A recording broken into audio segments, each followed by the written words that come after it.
Hey guys, it's Drew. I'm in my $1,000,000 studio, and I just want to give you a little tour because I don't think I've done that yet. So, really quick, here's the room.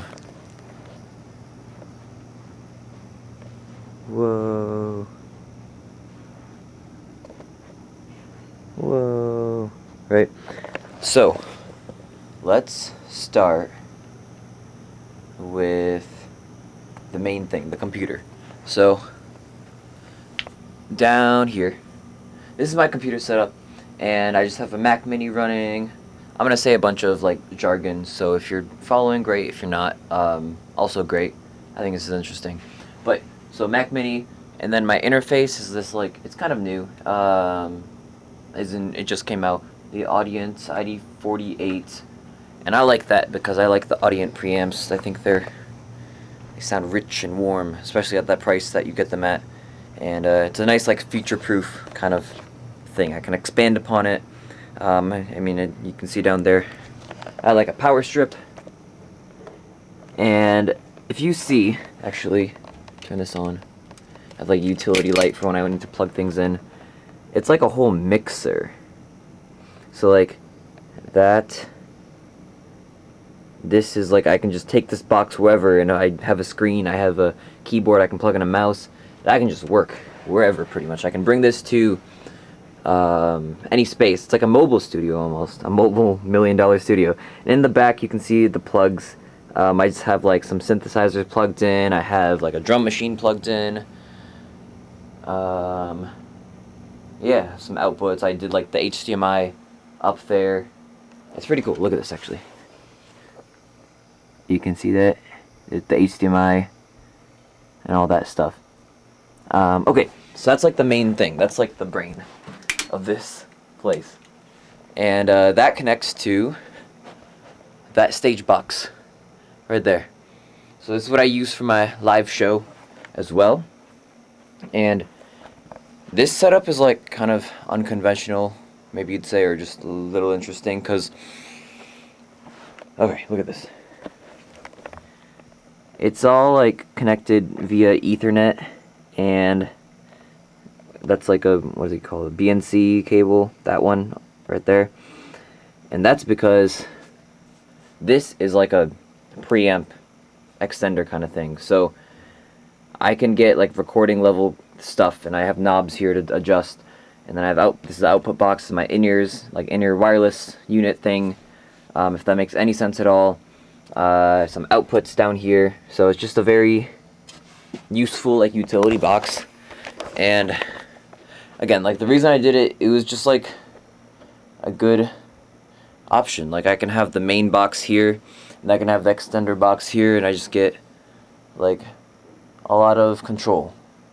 Yeah, and it's all like connected through Ethernet pretty much.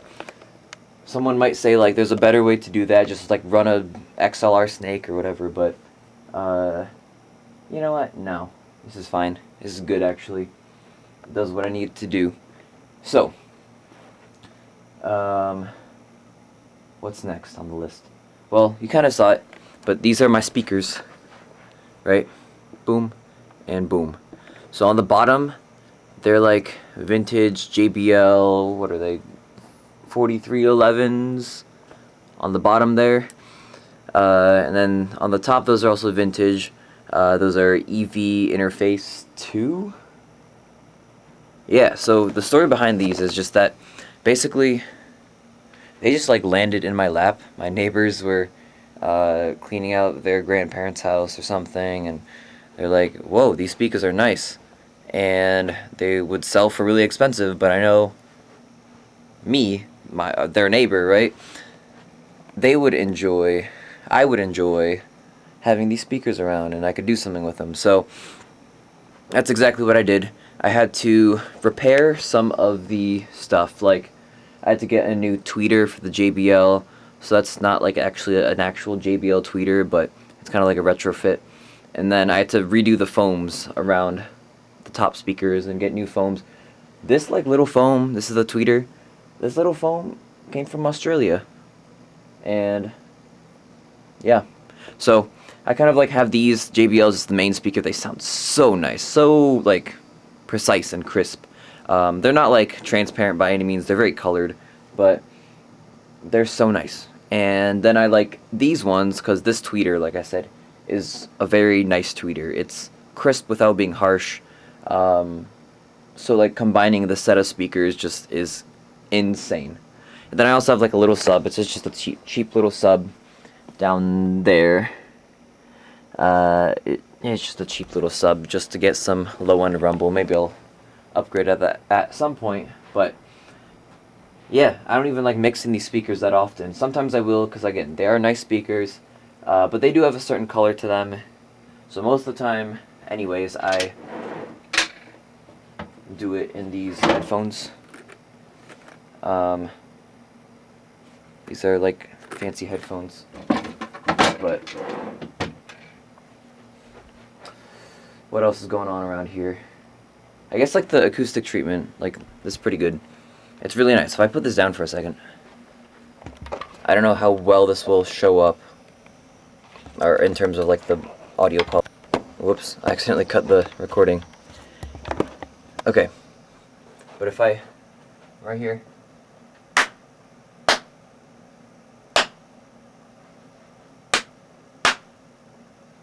it's like really dead, and that's kind of nice for recording especially, and it's not kind of nice, it's kind of essential. You hear a little bit out there. I have like a dehumidifier out there. It's really humid outside, so we want to keep the basement like nice and dry, but for recording, I'll turn that off. I'll turn the refrigerator off. It gets to like negative 25 or 24 even sometimes dB. Not negative. It gets to 24 dB at its absolute quietest. And again, I don't know how well that came through on the recording, but like you get a room sound. It's not just completely dead. You get a very like short and quiet tail, which is great for recording because then it makes it sound like it's in the room, but not like dry. So I like that. But these acoustic treatments are nice. And then what else we got? Ooh, this is cool. So I made a whole video about like physical media and such. This is usually where I film my videos if I'm, not walking around. But I have a CD collection here and here, so that's pretty nice. And then down here, you got a CD player on the bottom and then a cassette deck on the top. And of course that has to connect to these speakers because it sounds so good. Sounds so good. So I like to listen to music in here, and the room sounds good. So, yeah. What else is going on? Ooh, there's a big-ass subwoofer. I like to use that for, like, rehearsing and practicing. It's super loud. And again, it's just like another set of speakers. It's nice. But, there you go. My studio tour. Here's my guitars. I have two more that are not here right now, but guitars. There's little like furnishings and things, and there's some dead roses on top of the speakers. The only problem is that like I do have to remove those for recording because they resonate, but at quiet volumes they're okay. So like if I'm just listening, or again I mix in headphones, so I don't have to worry about that. But there you go. There's my studio. I got like the record scratch thing. It's a turntable, not a record scratch thing. Turntable. So I do scratches on there. Got the dual monitor set up. If you're mixing with only a single monitor, I think you're crazy. I think you can do it, but I think you're crazy as well. I have like a little control thing. I actually just got a new control thing, which is over here, because I was feeling like I needed an upgrade, and that one doesn't work that well anymore. But yeah, it's just a really nice ambience. I have like the LEDs in the ceiling. But usually I just like to leave the LEDs off because these other lamps are like pure incandescent. So it's really good it's better for your eyes, and it is very natural, and again, it's a good like vibe. I was gonna say I could spend all day down here, but I do spend all day down here. It's really good. And that just might be it. I'm trying to build up like a microphone collection to again, just have a versatile set of microphones. Sure, I don't know, man.